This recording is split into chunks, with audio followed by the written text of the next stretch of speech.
إن الحمد لله نحمده ونستعينه ونستغفره ونستهديه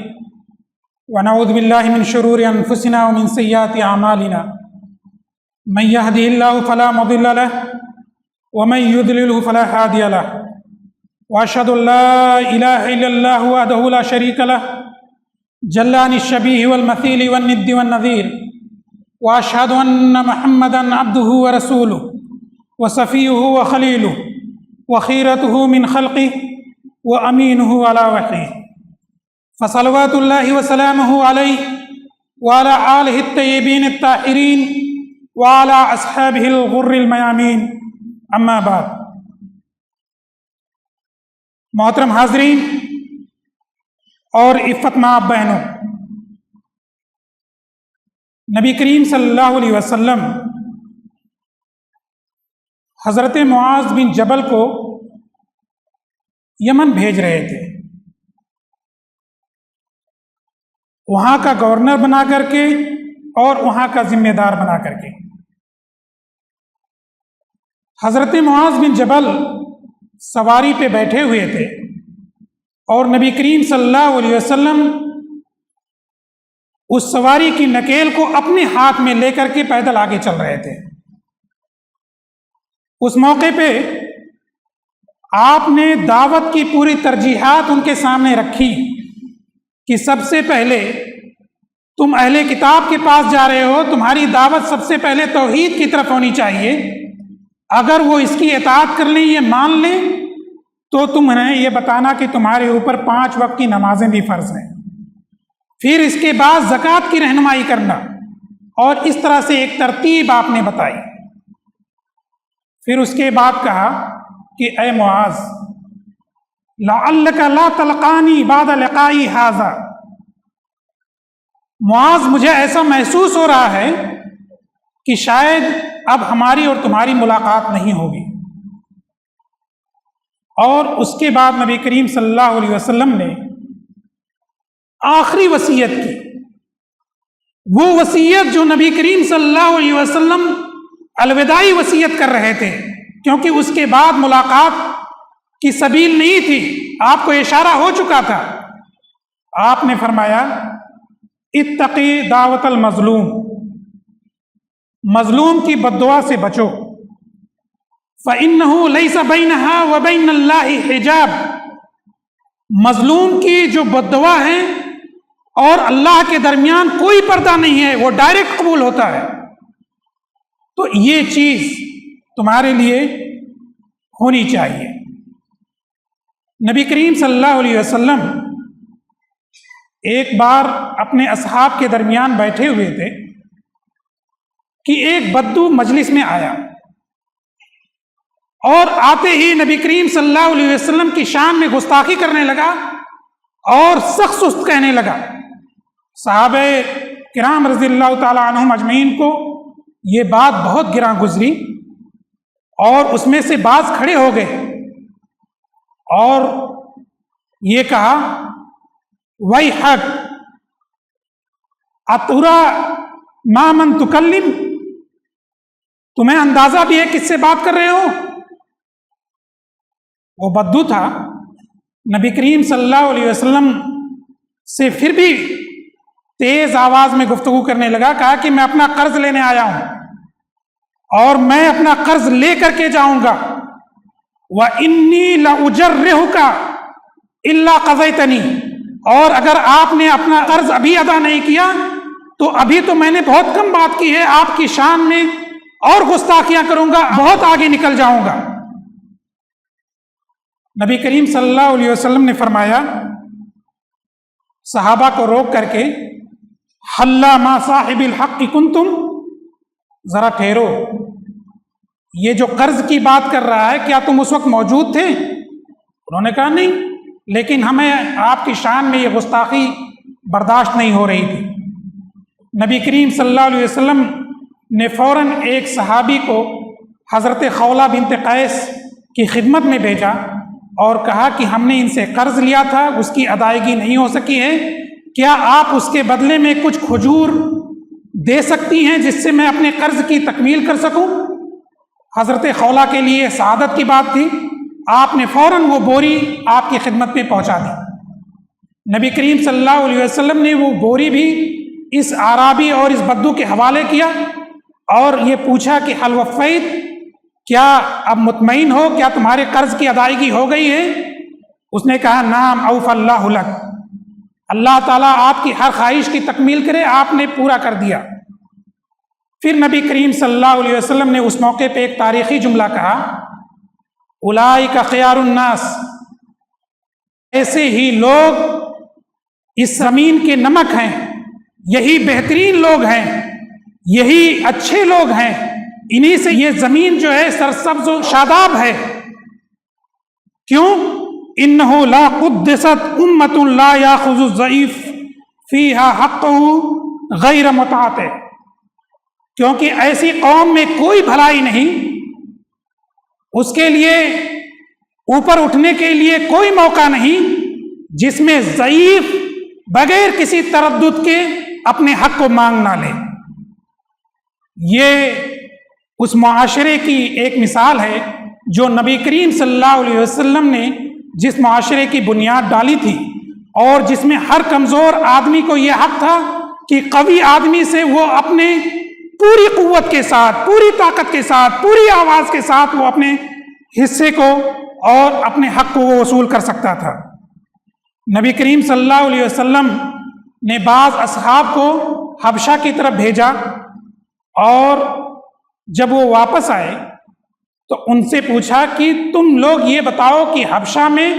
کون سی عجیب ترین چیز تم نے دیکھی ہے، تعجب خیز چیز بتاؤ، کوئی معمولی چیز نہیں، غیر معمولی چیز ہمیں بتاؤ۔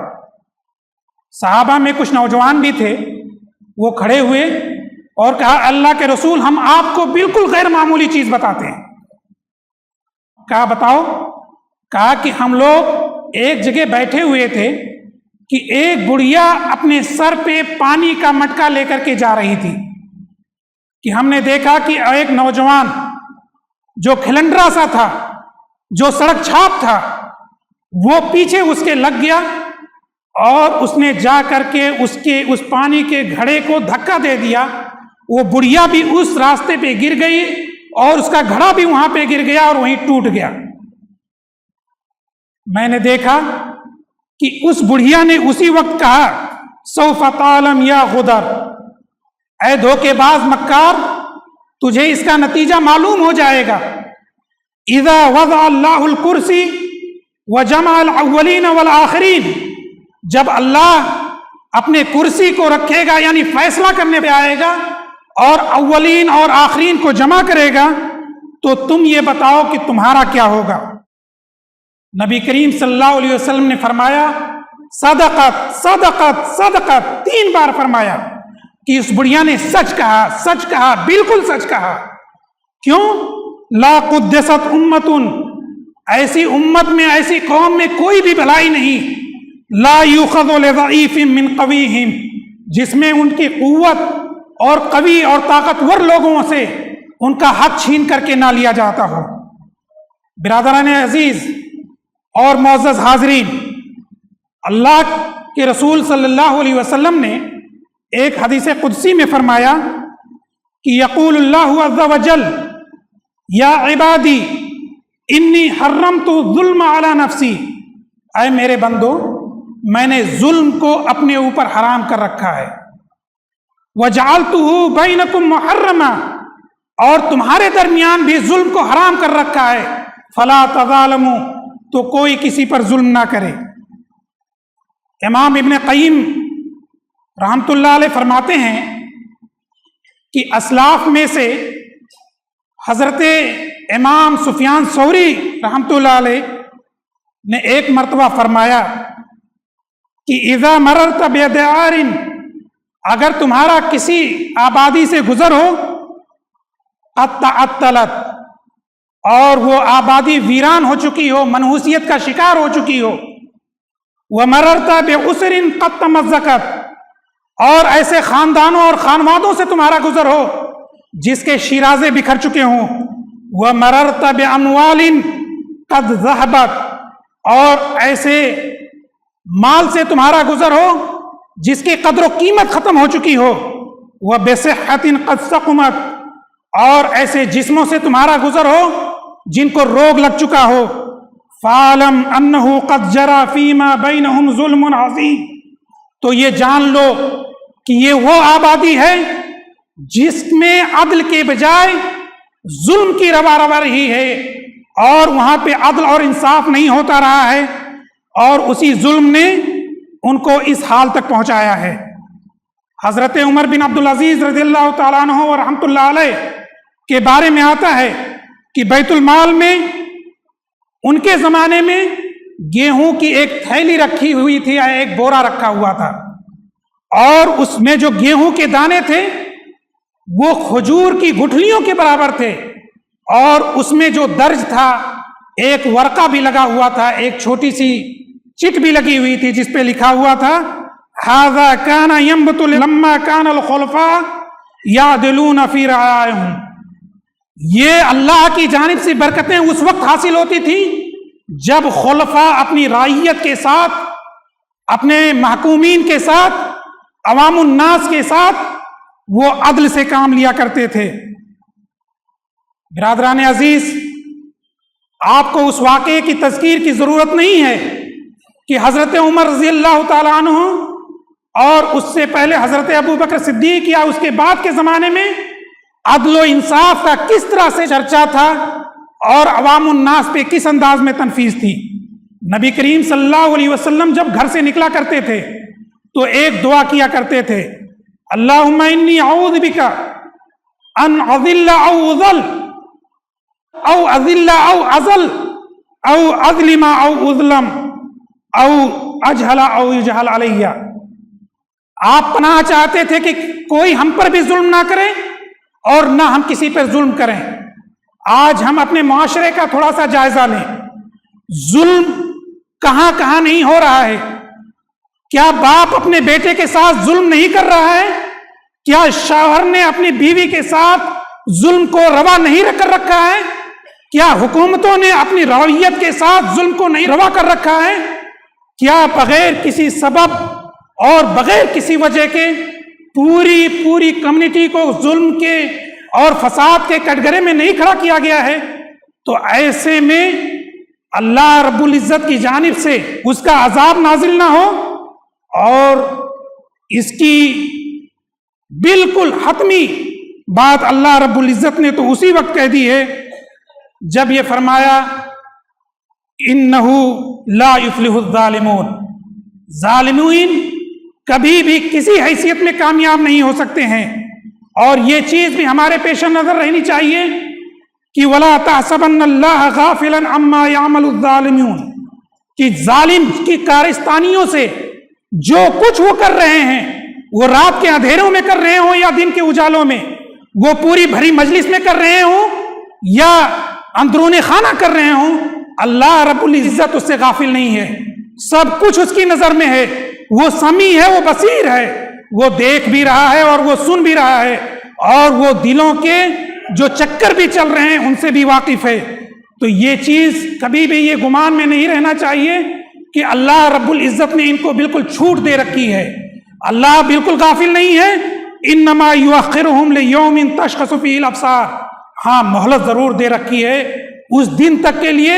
جب نگاہیں بالکل جھکی ہوں گی، نگاہیں بالکل کھڑی ہوں گی، جہاں پہ رک گئی ہوں گی وہیں رکی ہوں گی، ان کو جو ہے پلکیں جھپکنے کی بالکل اجازت نہیں ہوگی۔ مشہور محدث جنہوں نے بخاری کی شرح لکھی ہے، علامہ ابن حجر اسقلانی رحمۃ اللہ علیہ فرماتے ہیں کہ اس حدیث کی شرح میں جس میں فرمایا گیا، جس میں 7 چیزوں کو اللہ کے رسول صلی اللہ علیہ وسلم نے حکم دیا ہے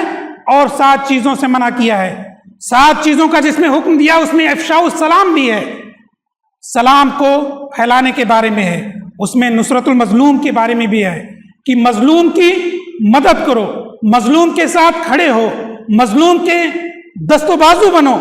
اور اس میں علامہ ابن حجر فرماتے ہیں کہ اس پر بات پر تو تمام علماء کا اتفاق ہے کہ مظلوم کی نصرت، مظلوم کی معیت، مظلوم کے ساتھ کھڑے ہونا اور مظلوم کی مدد کرنا یہ تو فرض کفایہ ہے، لیکن یہ بعض احوال میں، بعض سچویشن میں وہ بعض لوگوں کے لیے فرض عین بھی ہو جاتا ہے۔ اگر کوئی یہ شخص اس پوزیشن میں ہے کہ وہ ظالم کے ہاتھ کو روک سکتا ہے، اس کی بات سنی جا سکتی ہے، اس کی بات میں یہ قوت ہے کہ حکمران وقت اس کی بات کو تسلیم کر لیں اور اپنے عزائم سے پیچھے ہٹ جائیں، تو اس شخص کے لیے وہ بات صرف فرض کفایہ نہیں رہے گی کہ کچھ لوگ کریں اور کچھ لوگ جو اس سے بری الذمہ ہو جائیں، بلکہ اس شخص کے حق میں وہ فرض عین ہو جاتا ہے۔ حضرت ابو ہریرہ رضی اللہ تعالیٰ عنہ کی ایک مشہور حدیث ہے، نبی کریم صلی اللہ علیہ وسلم نے ایک مرتبہ صحابہ سے فرمایا کہ اتدرون ما المفلس، کیا تم لوگ جانتے ہو کہ مفلس کون ہے؟ صحابہ کرام رضی اللہ تعالیٰ عنہم اجمعین نے وہی جواب دیا جو جواب ہم اور آپ لوگ دیں گے، کہ مفلس، کنگال تو اسے کہا جاتا ہے جس کے پاس درہم اور متاع نہ ہو، جس کے پاس پیسے اور سامان نہ ہو۔ نبی کریم صلی اللہ علیہ وسلم نے فرمایا نہیں، ان المفلس من امتی یاتی یوم القیامہ بصلاۃ وصیام وزکوٰۃ، مفلس تو وہ ہے جو عبادات کا ڈھیر قیامت کے دن اللہ رب العزت کے حضور حاضر ہوگا، لیکن اس کے ساتھ کیا ہوگا؟ ویاتی قد شتم ھذا وقد قذف ھذا وقد ضرب ھذا وقد اکل مال ھذا، وہ اپنی تمام تر عبادات کے ساتھ تو حاضر ہوگا، لیکن وہ عبادتیں چاہے وہ نوافل کی شکل میں ہوں، چاہے وہ صدقات کی شکل میں ہوں، نوافل حج اور عمرے کی شکل میں ہوں، جو کچھ بھی ہوں، 10 اور 20 کی تعداد میں ہی کیوں نہ ہوں، لیکن اگر اس نے کسی کا مال کھا لیا ہے، کسی کی عزت اتار لی ہے، کسی کی غیبت کی ہے، کسی کو سر عام رسوا کیا ہے، یا کسی کو تکلیف پہنچائی ہے، یا کسی کی گردن اڑائی ہے، یا کسی کو اپنے جھوٹی گواہی کے ذریعے جیل کے پیچھے بھیج دیا ہے،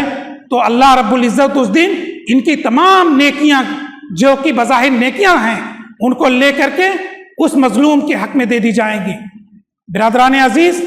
ظلم ظلمات ہے، ظلم تاریکی ہے، ظلم اندھیرے ہی اندھیرے ہیں۔ اگر اس دنیا میں بظاہر اجالے نظر آئیں، لیکن آخرت میں تو اللہ رب العزت نے یہ پوری یاد دہانی کرا دی ہے کہ ان الظلم ظلمات یوم القیامہ، قیامت کے دن یہ ظلم اندھیرے ہی اندھیرے میں تبدیل ہو جائے گا۔ موجودہ حالات میں ہم لوگ اپنے گھروں کا جائزہ لیں، اپنی بستیوں کا جائزہ لیں، اور اپنے ملک اور اپنی ملت اور ہر جگہ جائزہ لیں، ظلم کہاں کہاں ہو رہا ہے۔ اس ظلم سے ہم کب جو ہے بری الذمہ ہوں گے؟ اس ظلم سے اپنے ہاتھوں کو ہم کب روک لیں گے؟ اور کب ہمارے اندر یہ طاقت ہوگی کہ ان ظالمین کے لیے ہم کھڑے ہو سکیں؟ کب ہمارے اندر یہ قوت ہوگی کہ ہم ظالمین کے ظلم کو ظلم کہہ سکیں؟ کب ہمارے اندر قوت ہوگی کہ کم از کم ہم اس ظلم کو اپنے اندرون میں سمجھ سکیں؟ اللہ رب العزت سے دعا ہے کہ اللہ رب العزت ظالمین کو ظالمین سے بھڑا دے، اللہ رب العزت ان کے جزا کو اسی دنیا میں غفر کردار تک پہنچا دے، اللہ رب العزت ان کے دلوں کو تبدیل کر دے، اور اگر وہ ظلم سے باز نہیں آتے ہیں تو ان کی آپس ہی میں وہ دستے گربا ہوں۔ ربنا تقبل منا انک انت السمیع العلیم وتب علینا انک انت التواب الرحیم برحمتک الرحمن۔